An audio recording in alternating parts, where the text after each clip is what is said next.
Maka Tuhan akan buat ayat 13. Perhatikan ayat 13. Orang kan takut dengan angka 13.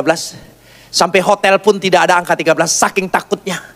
Oh, saya paling senang. Coba saudara baca ayat 13. Siapa yang tidak suka angka 13? Ini bukan angka sial. Coba kita baca ayat 13. Ini bukan angka sial. Angka 13 angka berkat, karena berkat Tuhan.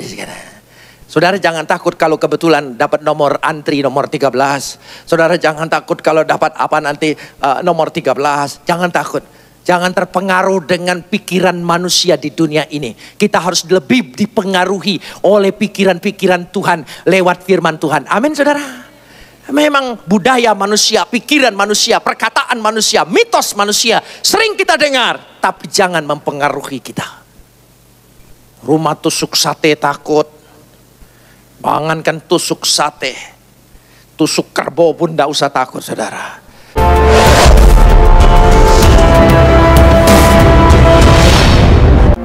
Mari kita berdoa.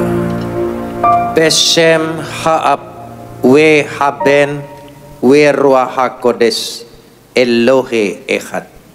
Dalam nama Bapa, Putra dan Roh Kudus, Tuhan yang Esa.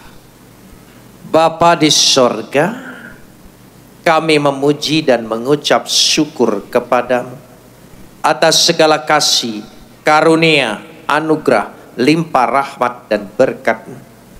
Atas segala perkenanan Tuhan di dalam kehidupan kami. Keselamatan, kesehatan, kekuatan, keberkatan, kelimpahan, kecukupan yang Engkau sudah berikan dalam kehidupan kami. Untuk itu kami mau menaikkan ucapan syukur kami yang tak terhingga kepadamu. Seraya senantiasa menyerahkan diri kami di hadapan Engkau. Sebab di dalam Engkau kami akan terpelihara dengan sempurna. Karena Engkau adalah pemelihara yang kekal. Untuk itu di hari Minggu yang indah ini, di persekutuan ibadah kami, di hadapan hadirat-Mu yang kudus, kami ingin meneduhkan hati kami, menundukkan pikiran kami kepada otoritas kedaulatan firman-Mu. Karena firman-Mu itulah yang mengandung segenap kebenaran dan janji-Mu yang akan Kau genapi untuk menjadi milik kami, pribadi lepas pribadi. Karena Roh-Mu itu sendiri yang akan mengerjakannya di tengah-tengah pewartaan ini. Karenanya kami bersehati mohon kepadamu, biarlah kuasa Roh Kudus itu menguasai kami semua. Terima kasih Bapa, dalam nama Yesus kami berdoa. Amin. Silakan duduk.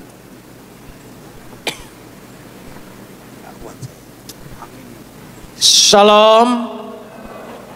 Pagi ini kita akan bersama-sama membaca firman Tuhan yang terambil dari kitab Kejadian pasal 26 ayat 1 sampai ayat 35. Tetapi kita akan membacanya hanya sampai ayat yang ke-11. Kejadian pasal 26 ayat 1 sampai ayat 11. Kita akan membacanya saling syahud bersahutan. Saya akan awali ayat yang pertama, lalu saudara menjawab ayat yang kedua, dan seterusnya saling ganti bergantian sampai tiba pada ayat yang ke-11. Kejadian pasal 26 ayat 1 sampai ayat 11. Maka timbullah kelaparan di negeri itu. Ini bukan kelaparan yang pertama yang telah terjadi dalam zaman Abraham. Sebab itu Ishak pergi ke Gerar kepada Abimelekh, raja orang Filistin. Ayat 2. Lalu Tuhan menampakkan diri kepadanya serta berfirman, janganlah pergi ke Mesir, diamlah di negeri yang akan kukatakan kepadamu. Tinggallah di negeri ini sebagai orang asing, maka aku akan menyertai engkau dan memberkati engkau. Sebab kepadamulah dan kepada keturunanmu akan kuberikan seluruh negeri ini, dan aku akan menepati sumpah yang telah kuikrarkan kepada Abraham ayahmu. Aku akan membuat banyak keturunanmu seperti bintang di langit, Aku akan memberikan kepada keturunanmu seluruh negeri ini, dan oleh keturunanmu sebuah bangsa di bumi akan mendapat berkat. Karena Abraham telah mendengarkan firman-Ku dan memelihara kewajibannya kepadaku, yaitu segala perintah, ketetapan, dan hukum-Ku. Jadi tinggallah Ishak di Gerar. Ketika orang-orang di tempat itu bertanya tentang istrinya, berkatalah ia, dia saudaraku, sebab ia takut mengatakan ia istriku, karena pikirnya jangan-jangan aku dibunuh oleh penduduk tempat ini karena Ribka, sebab elok parasnya. Setelah beberapa lama ia ada di sana, pada suatu kali menjenguklah Abimelek, raja orang Filistin itu, dari jendela. Maka dilihatnya Ishak sedang bercumbu-cumbuan dengan Ribka istrinya. Lalu Abimelek memanggil Ishak dan berkata, sesungguhnya dia istrimu. Masakan engkau berkata dia saudaraku? Jawab Ishak kepadanya, karena pikirku jangan-jangan aku mati karena dia. Tetapi Abimelek berkata, apakah juga yang telah kau perbuat ini terhadap kami? Mudah sekali terjadi salah seorang dari bangsa ini tidur dengan istrimu, sehingga dengan demikian engkau mendatangkan kesalahan atas kami. Lalu Abimelek memberikan perintah kepada seluruh bangsa itu, siapa yang mengganggu orang ini atau istrinya, pastilah ia akan dihukum mati. Kapot lecha Adonai Elohenu kapot lecha. Segala kemuliaan ya Adonai Tuhanku, kemuliaan bagimu. Saudara-saudara yang dikasihi Tuhan, saya sangat percaya, dan saya percaya saudara juga percaya, Alkitab ini adalah wahyu Tuhan. Dia adalah firman Tuhan yang tidak ada cacat celanya, tidak sedikit pun dan tidak seinci pun keraguan saya terhadap firman Tuhan adalah wahyu Tuhan secara utuh. Tetapi Alkitab ini telah menjadi sebuah kitab suci disebut buku, dan dia tidak diimlak, didikte, tetapi dia bercerita di dalam kehidupan umat Tuhan. Karena ada orangnya, ada peristiwanya sebagai narasi, dan ada sejarahnya sebagai latar belakang. Dan ada penulis dan penyalin daripada kitab ini. Memakai bahasa manusia, berlatar belakang sejarah, budaya, bahasa. Memiliki tata bahasa, dan memiliki keindahan dan sastra bahasa. Karena itu kita perlu mempelajarinya. Sudah barang tentu Alkitab ini ada kerangka berpikir sesuai dengan penulis dan penyalinnya. Kerangkanya yang baru saja kita baca dari pasal 1 dan sampai pasal 26 ayat 1 sampai ayat 35. Memiliki kerangka berpikir, yaitu 1 ayat 1 sampai ayat 11 meletakkan dasar-dasar daripada narasi yang akan diceritakan dari ayat 12 sampai ayat 25. Ayat 26 sampai ayat 35 dia bercerita bagaimana menyimpulkan semuanya. Karena itu sesungguhnya dari pasal 26 ini kalimat kuncinya demikian. Di balik penderitaan tersedia berkat Tuhan. Sekali lagi, di balik penderitaan telah tersedia berkat Tuhan.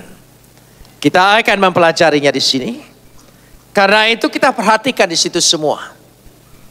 Kalau kita lihat secara mendasar sekali, dan kita lihat bagaimana untuk menunjukkan di sini. Pada ayat yang pertama demikian dikatakan, maka timbullah kelaparan di negeri itu. Bahkan dicatat ini bukan kelaparan yang pertama, Bahkan kalau saudara membaca perjanjian lama, hampir saudara mendapati terjadinya kelaparan di negeri Kanaan. Negeri yang dijanjikan Tuhan. Ditegaskan kepada Musa yang berlimpah susu dan madu. Sangat ironis. Mengapa negeri yang dijanjikan ini, negeri yang berlimpah susu dan madu ini, terjadi kelaparan? Apa Tuhan tidak sempurna memberikan sebuah janji? Tidak mungkin. Tuhan pasti sempurna. Kenapa negeri ini terjadi kelaparan?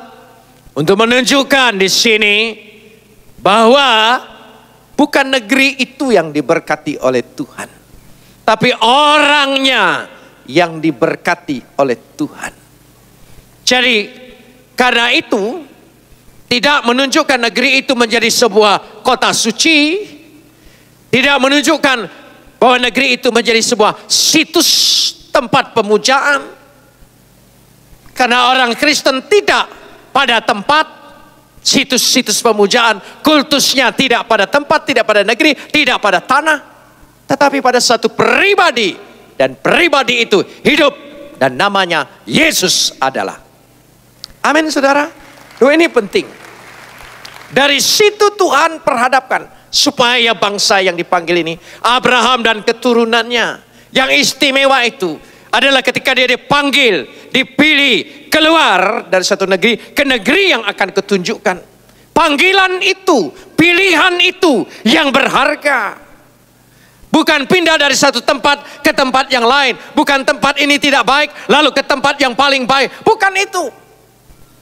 Tapi untuk menunjukkan di sini bahwa janji Tuhan, berkat Tuhan itu pada pribadi Abraham dan keturunannya.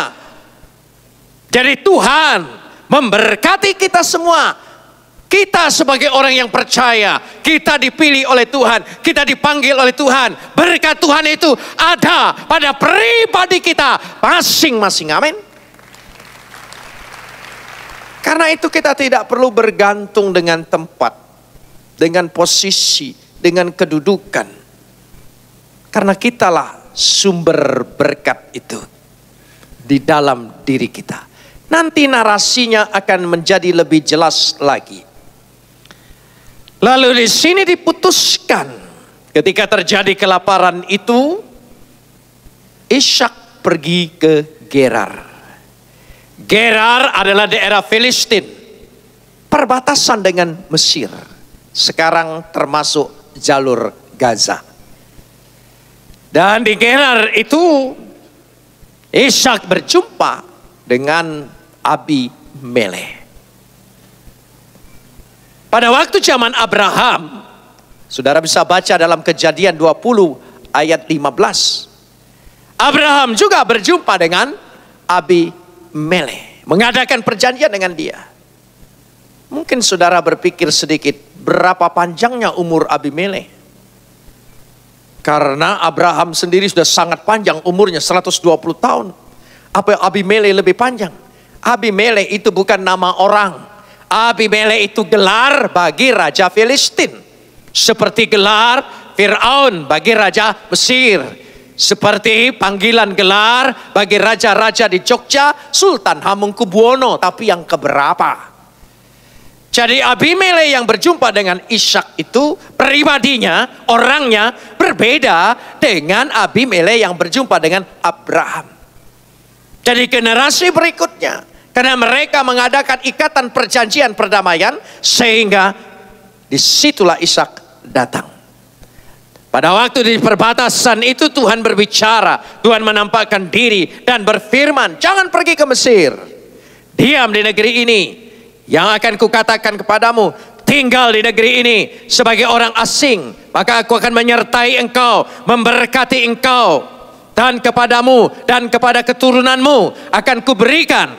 Artinya berkat itu pada pribadinya, bukan pada tempatnya. Nanti narasi ini akan lebih jelas lagi dari ayat 12 sampai ayat 25. Dijelaskan di situ. Abraham sebagai lambang dari bapak orang beriman. Ishak adalah lambang dari anak perjanjian. Anak dan Bapa tidak dapat dipisahkan. Dijelaskan dalam Injil Yohanes, Yesus berkata, Bapa dan Anak, aku adalah satu. Dan aku melakukan semua kehendak Bapakku. Dan tidak ada satupun yang aku perbuat yang tidak diperintah oleh Bapakku. Maka dikatakan dengan tegas sekali, tidak seorang pun melihat Bapa kecuali Anak yang ada di pangkuannya. Kecuali Anak. Sebetulnya bukan hanya kecuali Anak. Monogenes. Mono. Satu-satunya.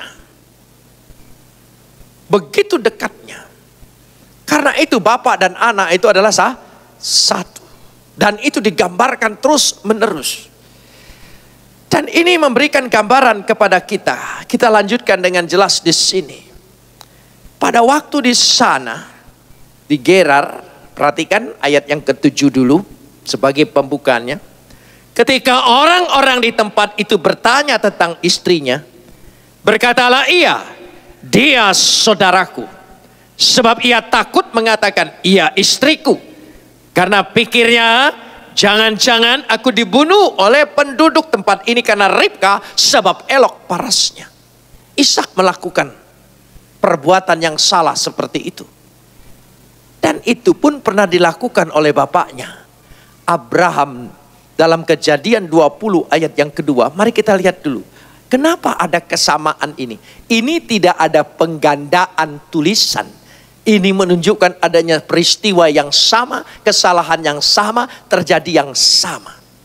Pada ayat yang kedua dari pasal 20 dikatakan, oleh karena Abraham telah mengatakan tentang Sarah istrinya, dia saudaraku, maka Abimelek Raja Gerar menyuruh mengambil Sarah. Saudara, ini menarik garis pelajaran bagi kita. Bapak dan anak, itu petanya sama. Karena itu, kita ini yang menjadi bapak. Kita yang menjadi bapak. Bukan hanya memberikan benih kepada rahim, lalu lahir anak kita. Tetapi bukan hanya ketika anak itu lahir memberikan kehidupan.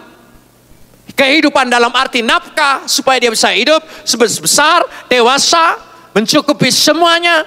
Lebih daripada itu, kita memberikan diri kita dan kehidupan kita. Dan itulah menjadi teladan bagi anak kita. Kalau saya ingin bertanya, berbahagialah orang yang belum menikah supaya dia tahu ayat ini. Tetapi yang sudah menikah belum waktunya terlambat untuk memperbaiki. Kita menginginkan anak kita jadi apa coba? Sebagai ayah kita pernah melakukan kesalahan. Tetapi tidak seorang pun berharap anaknya akan mengulangi kesalahan yang sama. Tidak. Kita ingin, coba kalau saudara pikir, kita ingin anak kita jadi apa? Jadi baik? Pasti. Kita ingin dia jadi baik. Kita baik dulu. Kita ingin anak kita lebih banyak berdoa. Dia harus lihat bapaknya lebih banyak berlutut dan berdoa. Kita ingin anak kita baca Alkitab. Dia harus lihat dulu bapaknya lebih banyak baca Alkitab. Teladan, peta, contoh yang ditinggalkan kepada kita. Itu penting saudara. Jadi bukan hanya sekedar memberi sesuatu perlengkapan hidup. Tapi memberikan diri kita. Dia bisa melihat itu. Kalau ada anak tidak meniru kesalahan orang tua bukan karena teladan orang tuanya. Itu mukjizat saudara. Itu mukjizat. Tapi menyadarkan kita semua yang mempunyai anak. Bukan sekedar punya anak. Tapi tanggung jawab kita. Diri kita inilah yang kita berikan. Sebagai peta dia di dalam hidupnya nanti. Kita ini petanya dia. Bukankah ketika Tuhan menciptakan manusia itu menurut gambar dan peta Tuhan. Supaya manusia turun. Tapi kadang-kadang anak pun punya perjalanan hidup sendiri. Punya pengaruh sendiri. Kenapa demikian? Dia tidak sama dengan ayahnya. Karena dia tidak taat seperti Yesus taat kepada bapaknya. Bapa menjadi contoh. Sehingga dengan demikian dia harus taat. Oleh sebab itu belum terlambat kalau kita semua bapak-bapak di sini untuk sungguh-sungguh meninggalkan peta dan teladan dalam hidup kita. Amin, saudara. Aminnya sedikit karena ini menegur Anda. Ini menegur saya juga, saudara. Dan kalau anak-anak ingin mewarisi semua kebaikan, contoh teladan dari orang tuanya, anak itu hanya ada satu kata, taat. Katakan bersama, amin. Kalau saudara mengatakan taat, orang tuanya bangga sekali, enak banget. Tetapi kita jadi peta dan teladan untuk hidupnya. Sebab kalau jalan ini baru dilalui, kita perlu peta. Peta itulah yang menuntun kita. Kalau kita ini sebagai peta yang salah, maka dia ketika menjalani hidupnya, dia juga akan menjalani kesalahan yang sama. Itulah tanggung jawab kita. Kita lanjutkan sekarang ini. Dan ini belajar. Kita lihat, karena Alkitab itu terbuka. Alkitab itu bukan biografi. Kalau biografi cerita yang baik-baik saja, yang jeleknya disembunyikan. Alkitab itu kitab terbuka, kitab kehidupan. Supaya kita belajar dari semua kesalahan dan kebaikan, keberkatan, segala sesuatu. Nanti dia akan berbicara. Kita selalu berpikir menabur dan menuai dalam arti berkat. Menabur dan menuai itu juga dalam arti perbuatan kita. Kita pun akan menabur itu. Dan menuai juga. Dari situ dikatakan, karenanya kita bersyukur karena ada Yesus, pribadi yang dahsyat, yang memulihkan kita semua, sehingga tidak ada lagi kutuk, tidak ada lagi dosa, tidak ada lagi ikatan apapun. Karena Yesus kita dimerdekakan dan dipulihkan utuh selama-lamanya. Beri kemuliaan buat Yesus. Amin. Kita tidak lagi mewarisi Bapa di dunia ini, tapi mewarisi Bapa di sorga. Lewat pribadi siapa? Yesus. Amin, saudara. Jadi anak, taatlah seperti Yesus taat kepada Bapanya.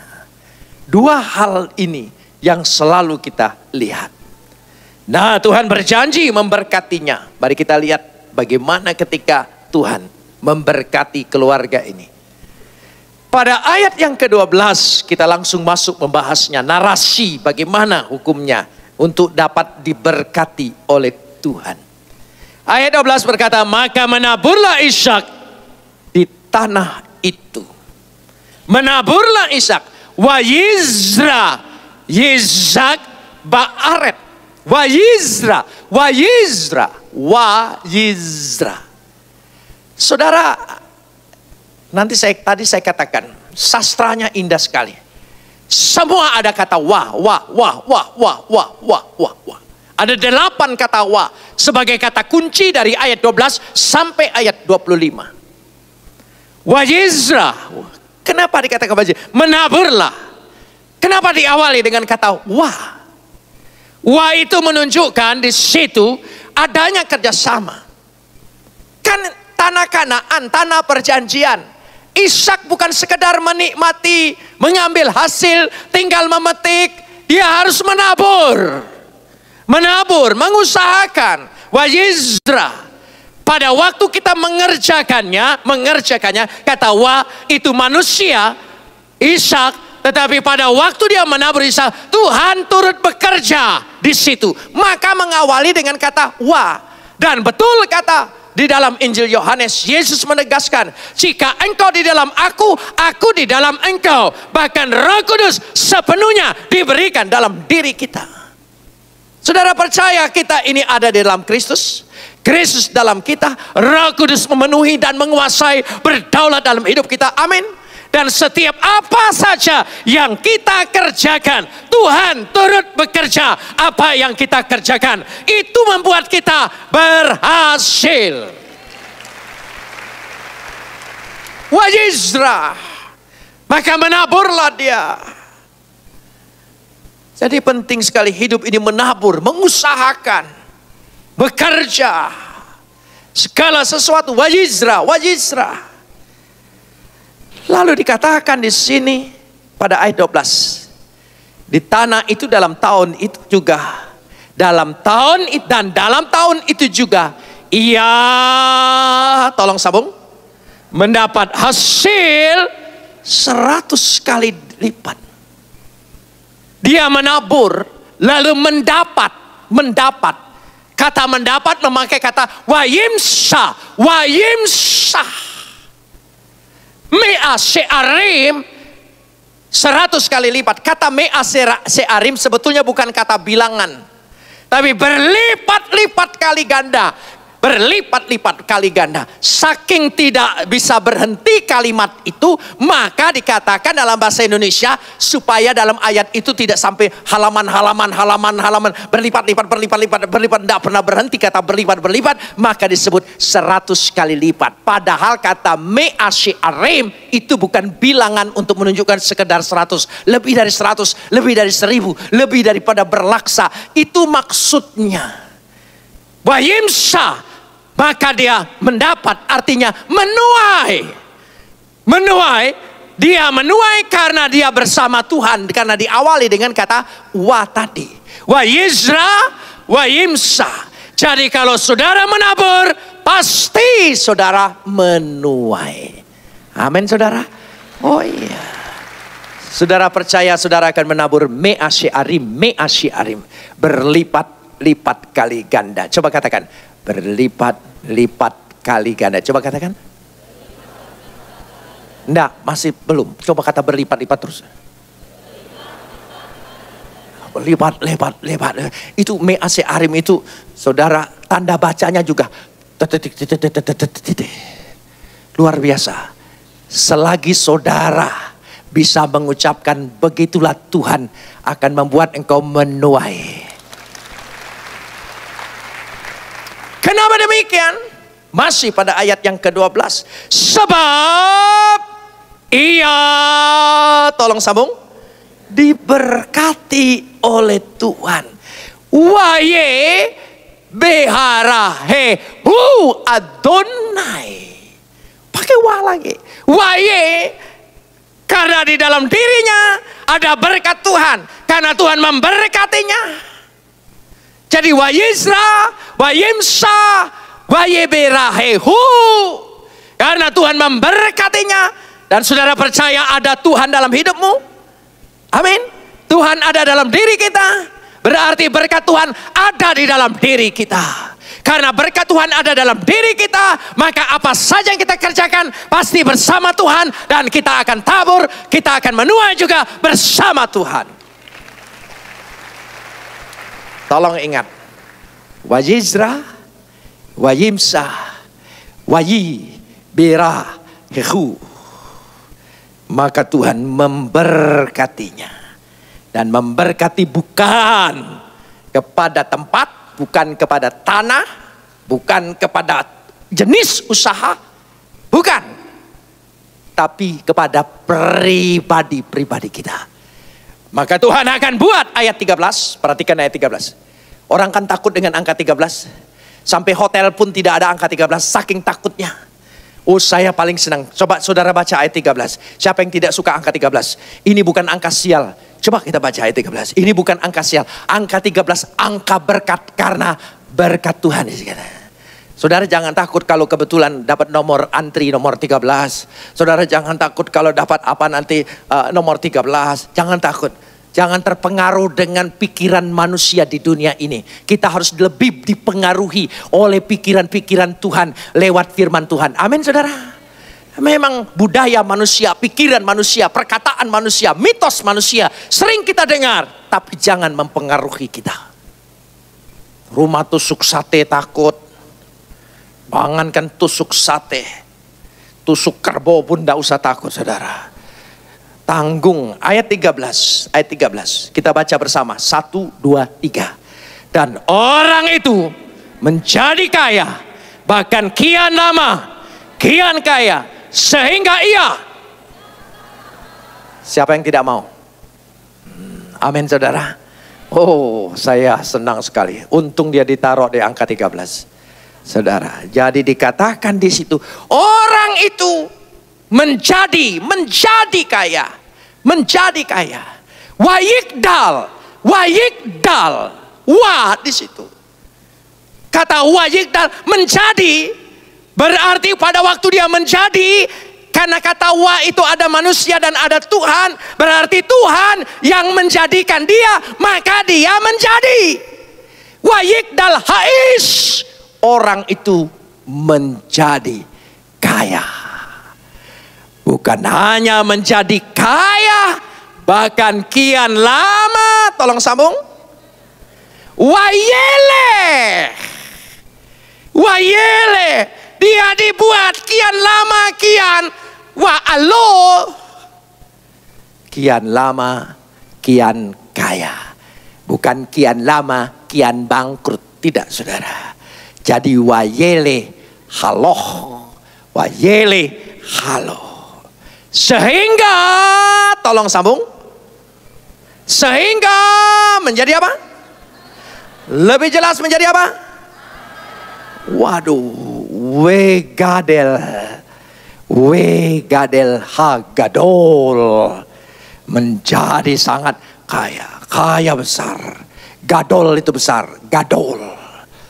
Jadi saudara dikatakan di sini, kenapa wayigdal, orang itu menjadi, yang menjadikan karena ada Tuhan, maka orang itu menjadi. Wayele, wayele, kian lama Tuhan buat dia kian menjadi. Lalu wegadel, ya atki gadol, menjadi sangat kaya. Bahkan disambung dengan kata Ibrani yang tidak bisa diterjemahkan, meot. Meot, saya ucapkan. Saya plesetin. Kalau truk itu muatannya banyak, dia bunyi sampai meot, meot. Saking tidak terhitung kembali. Saudara mau diberkati seperti ayat 13? Angkat tanganmu bersama. Tuhan berkati semuanya. Amin, saudara. Berkat itu bukan pada tempat, bukan pada jenis, bukan pada jabatan, bukan pada di mana engkau ditaruh, daerah basah, daerah kering. Berkat Tuhan itu ada pada dirimu. Katakan, berkat Tuhan ada pada diriku. Aku orang yang diberkati dalam nama Yesus. Amin, saudara. Apa saja yang kau kerjakan, karena itu dicontohkan. Nah, ayat 14, daftar kekayaannya, supaya bisa diperiksa BPK dan periksa KPK. Di situ pada ayat 14. Sehingga dikatakan ia mempunyai kumpulan kambing. Sebetulnya bukan kumpulan itu terlalu banyak. Tanah itu dipenuhi. Tanah itu dipenuhi oleh kumpulan kambing, domba, lembu, sapi, serta banyak anak buah. Sehingga orang Filistin, tolong sambung, menjadi apa? Cemburu. Wajar. Saudara, kalau ada orang cemburu dengan engkau, iri hati dengan engkau, itu tandanya engkau lebih dari orang lain. Tidak usah mengeluh, tidak usah merasa terganggu. Tidak ada orang cemburu dengan penyapu pinggir jalan. Aku cemburu sekali ya dengan dia. Kok dia bisa nyapu, aku nggak nyapu gitu. Saudara, tidak ada, saudara. Orang cemburu itu pasti yang lebih tinggi. Jadi kalau saudara dicemburuin orang, difitnah orang, orang iri hati, itu tandanya engkau lebih, engkau maju, engkau lebih tinggi dari yang lain. Karena engkau tokoh. Kalau engkau disorot orang, itu tandanya engkau bintang. Lihat bintang film itu, peran utamanya disorot lampu yang banyak. Tetapi penjaga lampu nggak pernah disorot, saudara. Saudara ingin jadi bintang? Amin. Jangan takut kalau ada yang cemburu dan iri hati. Kalau saudara dicemburuin orang, itu tandanya engkau lebih cantik, lebih cakep. Pasti yang nyemburuin itu jelek, pasti, saudara itu. Jadi tidak usah takut. Malahan kalau tidak ada yang cemburu, saudara bingung. Ada apa ya dengan aku ya? Kok aku ini biasa-biasa aja. Tidak ada yang iri, tidak ada yang cemburu dengan saya. Jadi itu sudah biasa. Istilah anak Jakarta jamak, saudara ya. Jadi tidak usah takut dalam hal itu. Tidak usah cemburu. Lihat orang Amerika. Banyak yang iri. Di demo terus. Karena maju. Karena maju. Karena dia kuat. Siapa saja yang salah di dunia ini, Amerika selalu disalahin. Kan lucu, saudara. Ya, saudara. Siapa saja. Ya, yang rusuh di mana? Yang diprotes sama Amerika. Heran saya tidak ngerti kenapa itu selalu jadi sasaran. Padahal Amerika itu sudah maju sekali, sudah bisa sampai ke bulan. Bahkan sekarang orang Amerika sedang berpikir bagaimana bisa hidup di bulan. Bagaimana bisa hidup di bulan? Saya tidak mau kalah. Orang Indonesia lebih pinter dari orang Amerika. Orang Amerika hanya berpikir bagaimana hidup di bulan. Orang Indonesia sudah hidup memikirkan hidup dari bulan ke bulan. Tahu enggak?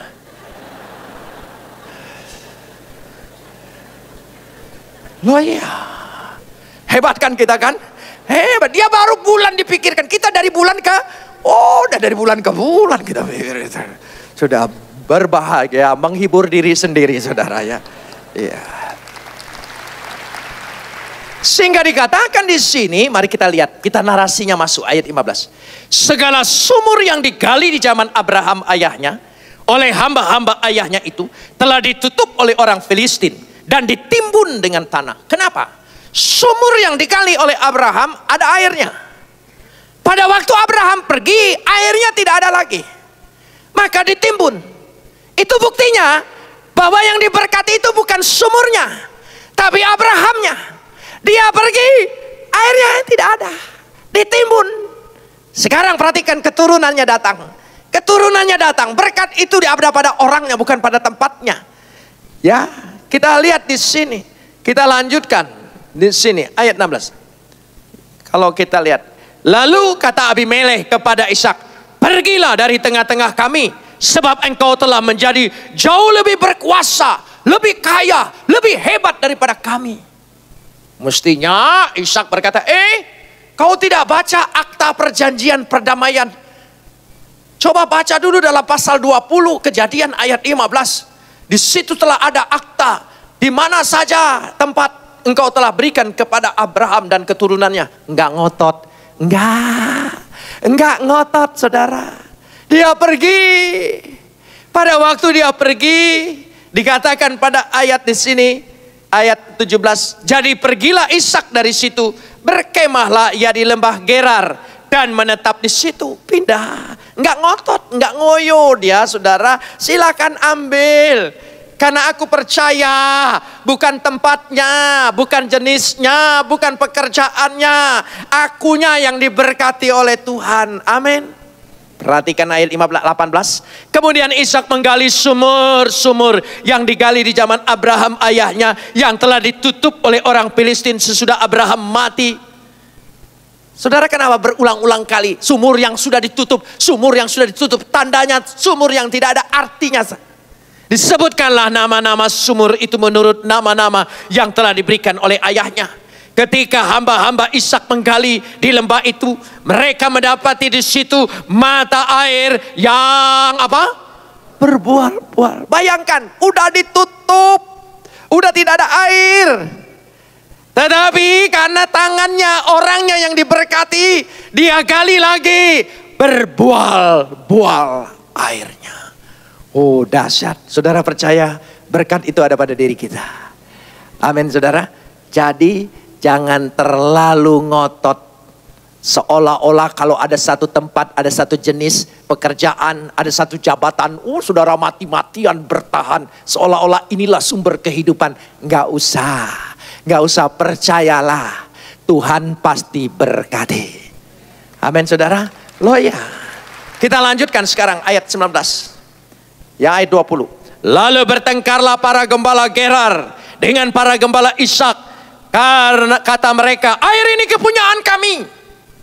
Dan Ishak menamai sumur itu Esek. Esek bahasa Ibraninya resek. Baru aja aku gali. Tapi apa Ishak berkata? Ini aku. Kan ini peninggalan bapakku. Wajar dong aku kembali di sini. Enggak ngotot. Jangan ngotot saudara. Pasti Tuhan punya maksud.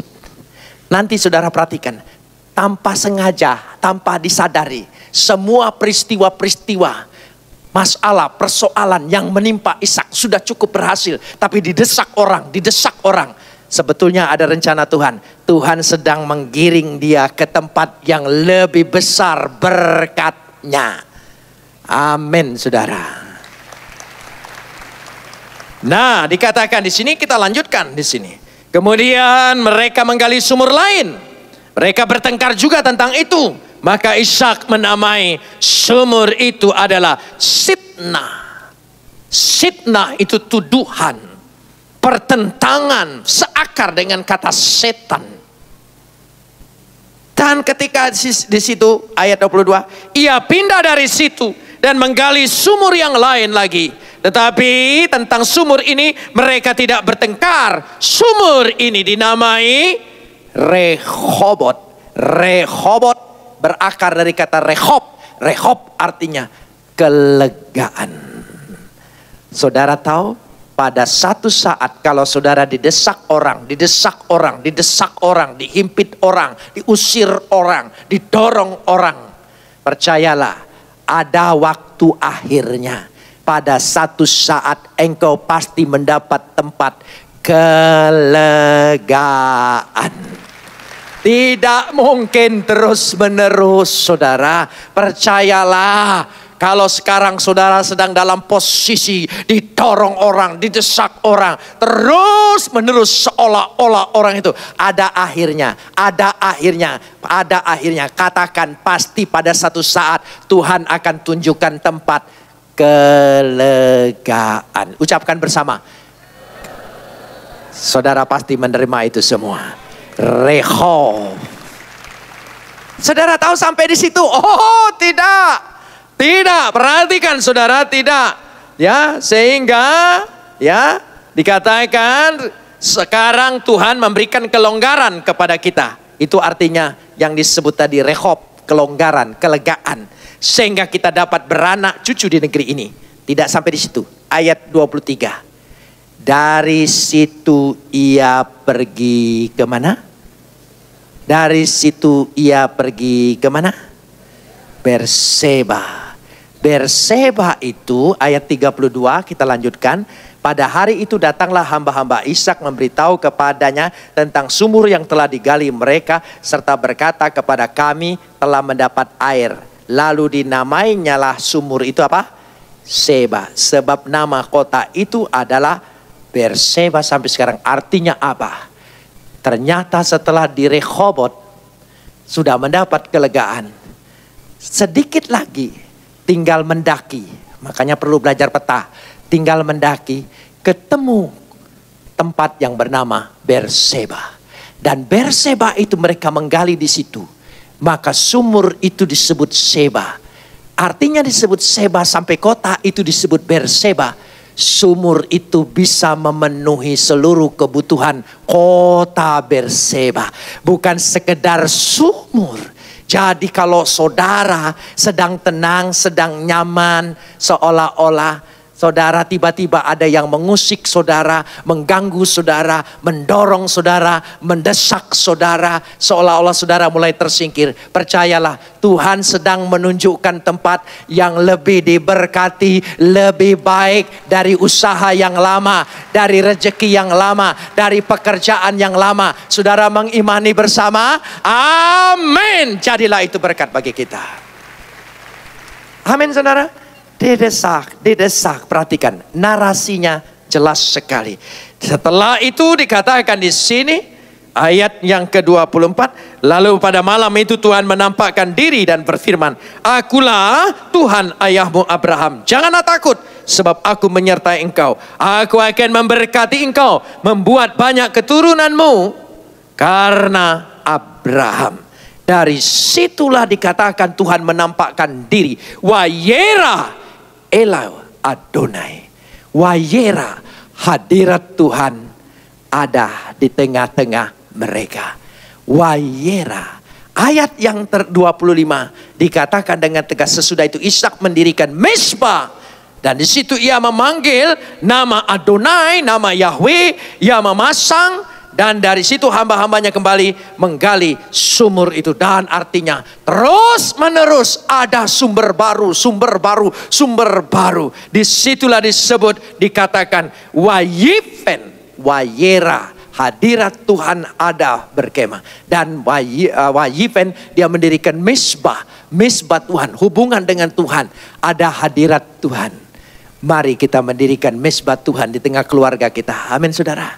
Mendirikan hubungan kita dengan Tuhan secara pribadi. Jadi ada 8 kata, diawali dengan kata wa. Saya ingin inventaris. Wa yizra, wa yimsa, wa ye barahehu, wa yikdal, wa yedel, begadel, wa yira, wa yifen. Ada 8. Ada berapa mata angin di dunia ini? 8 mata angin. Kemana saja engkau pergi, berkat Tuhan selalu tersedia bagi kita. Amin saudara. Saudara tidak perlu lagi khawatir dengan semua apa yang terjadi. Kalau Tuhan izinkan engkau sedang digiring untuk ke satu tempat yang lebih besar, lebih diberkati, lebih sukses, lebih berhasil, lebih lagi menuai. Ya, dikatakan di situ berlipat, lipat, terus saja. Ganda, ganda, ganda. Me-a-se-arim. Coba ucapkan. Me. Itu bagian kita. Amin saudara. Dalam doa imanin. Bagianku itu adalah me-a-se-arim. Coba katakan. Me-a. Kalau ditulis latinnya. M-E-A. Kasih tanda di atasnya. Me-a. Se-arim. S-H-E-R-I-M. Mea si arim. Taruh di statusmu. Itulah bagianmu. Amin.